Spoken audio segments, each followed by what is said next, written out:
Here with linebacker Fernando Washington as the Demons get ready to take on Prairie View A&M this Saturday, and of course we'll get to that momentarily. But Fernando, kind of talk to me your perspective on the past couple of weeks. Obviously, tough games, powerful opponents, all that sort of stuff. But your perspective on how you feel like this team maybe has learned from those two games and what you can take away that's going to help us the rest of this year. From the last 2 weeks, we kind of took away that what it takes to win, how much better we got to be as a defense, and how much the offense got to be better. Just what it takes to really be a good football team when going against P4 opponents, really good football teams, really good programs we went against. So it just really just learned. It was like a learning period for the last 2 weeks on what it takes to really be a good defense and just a good team overall, really. As you guys head into practice this weekend and real getting out on the field and preparing for that game against Prairie View, what kind of things in your mind are you looking to see in maybe those first few sections of practice to say, hey, we've learned a couple of things like you talked about how to be better, how to approach these games.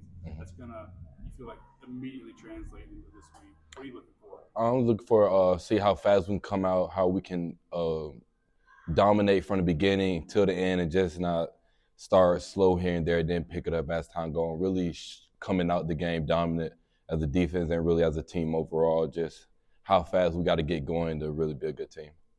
Talk to me about how you sort of, I guess, acclimated may be the right word, but how you kind of grown into your role in this team. Like I said, this is your first year here, and came out of the gate, you're Southland Defensive Player of the Week in your first game here. What's that experience been like? Getting in here, getting the system, getting to know the coaches, your teammates, all that sort of stuff.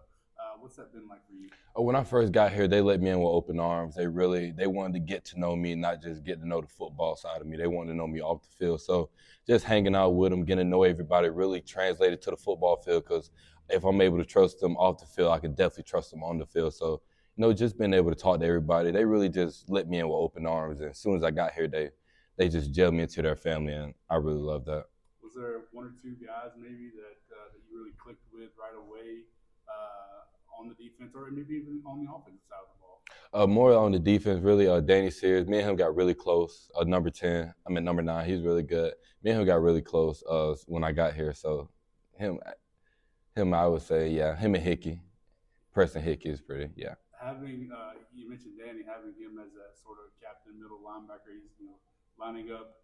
You're on one side, I'm on the other, depending on the formation. How helpful is it to have that immediate connection with sort of the leader of the defense in Danny, that middle linebacker, that guy? How does that help you on the field too, to have that connection? I really just trust him. Sometimes I get lost with what's going on. He leads me to the right way, and me and him being like the generals of the defense really just helps us gel together as a defense and more as a team. So it really benefits more than me. It really benefits us. Just me being able to talk to him, get what I need, and him being able to talk to me, get what he needs. So as we move into this week against Prairie View, like I said earlier, you had your first game against a type of quarterback that we're probably going to see this weekend, a mobile guy that can throw it, that can run it. As you approach a game like that, how do you do that? How do you prepare for a guy that can do both and do it with success? Just running sideline to sideline, never quitting on plays, because anything could happen when it comes to football. So just don't quit on plays, playing whistle to whistle. Just that's how you really stop mobile quarterbacks. So once you get lazy, that's when they really activate and get all those yards. Or like you said, he was like number 2 rushing on their